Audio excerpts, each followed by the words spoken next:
মহানবী সাল্লাল্লাহু আলাইহি ওয়াসাল্লামকে নিয়ে বানানো ব্যঙ্গচিত্র এবং ফ্রান্সের প্রেসিডেন্টের আচরণে ক্ষুব্ধ পুরো মুসলিম দেশগুলো। সব আলোচনাকে ছাপিয়ে খবরের শিরোনামে এখন ফরাসি প্রেসিডেন্ট ম্যাক্রোর ইসলাম বিরোধী মনোভাব, মুসলমানদেরকে কটাক্ষ করে নেতিবাচক মন্তব্য আর পদক্ষেপে রীতিমতো খলনায়ক বনে গেছেন তিনি। গত 16 অক্টোবর ফ্রান্সের একটি সড়কে শিক্ষক স্যামুয়েল প্যাটিকে হত্যা করেছিল এক তরুণ, কারণ ওই শিক্ষক ক্লাসে মহানবী কার্টুন দেখিয়ে মত প্রকাশের স্বাধীনতা ব্যাখ্যা করেছিলেন। তখনই শিক্ষকের উপর হামলাকারী আব্দুলক নামে ওই তরুণ ঘটনাস্থলে পুলিশের গুলিতে নিহত হন। এরপরই ইসলাম ধর্ম এবং বিশ্বনবী হজরত মোহাম্মদ সাল্লাল্লাহু আলাইহি ওয়াসাল্লামকে নিয়ে ব্যঙ্গচিত্র প্রদর্শন বন্ধ হবে না বলে সাফ জানিয়ে দিয়েছেন প্রেসিডেন্ট ইম্মানুয়েল ম্যাক্রো। এমনকি বিশ্বনবীকে নিয়ে একটি বিতর্কিত কার্টুন দেখানোর জেরে খুন হওয়া ফরাসি শিক্ষক স্যামুয়েল প্যাটিকে সম্মান জানাতে এক অনুষ্ঠানে যোগ দিয়ে ম্যাক্রো কথা বলেন।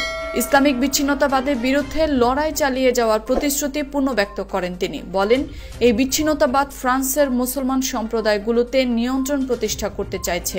ধর্ম নিয়ে কটূক্তিতে বিশ্বের মুসলিম দেশগুলোর অবস্থান। ইসলামের বিরুদ্ধে ফরাসি সরকারের নেতিবাচক পদক্ষেপ আর অবস্থানে ব্যাপক সমালোচনা হচ্ছে মুসলিম রাষ্ট্রগুলোতে। প্রেসিডেন্ট ম্যাক্রোকে ছাড় দিয়ে কথা বলছে না পশ্চিমা দেশগুলো। এক্ষেত্রে তুরস্ক বিশ্বে প্রথম দেশ হিসেবে ম্যাক্রো বক্তব্যের তীব্র প্রতিবাদ করেছেন তুর্কি প্রেসিডেন্ট রিসেপ তাইয়েপ এরদোয়ান।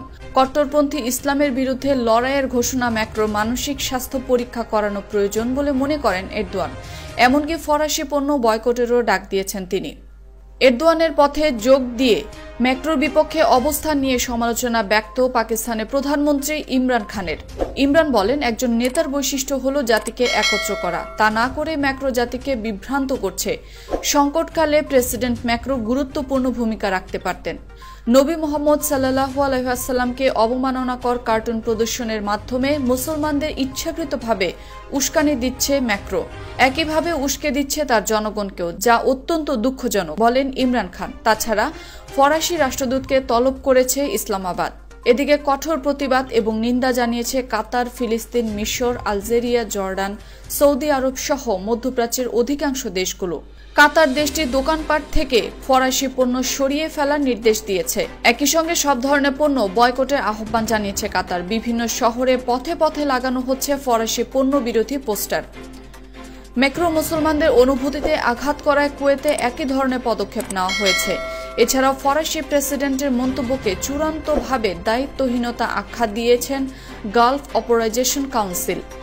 ধর্ম নিয়ে ম্যাক্রো নানা ধরনের উপহাস এবং আক্রমণাত্মক মন্তব্যে ক্ষোভ জানিয়েছে পশ্চিমা দেশগুলোর নাগরিকরা।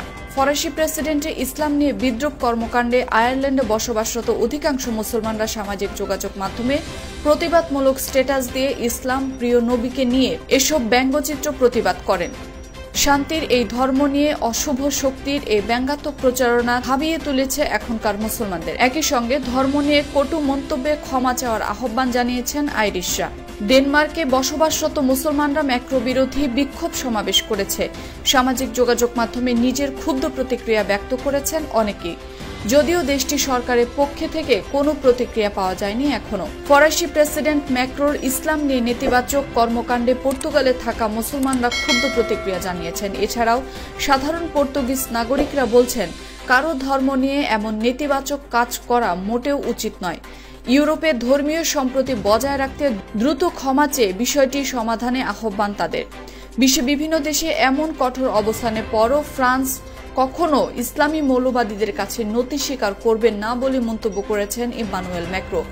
গত 25 অক্টোবর এক টুইট বার্তায় তিনি কথা বলেন। এদিকে দিনে দিনে ম্যাক্রোর জনপ্রিয়তা তলানিতে এসে নেমেছে দেশটির নাগরিকদের কাছে। বিভিন্ন কারণে ক্ষোভের দানা বাঁধছে ফরাসিদের। ইয়েলো ভেস্ট আন্দোলন সহ সম্প্রতি তার ধর্ম বিদ্বেষী কর্মকাণ্ড অনেকটাই ফুটে উঠেছে।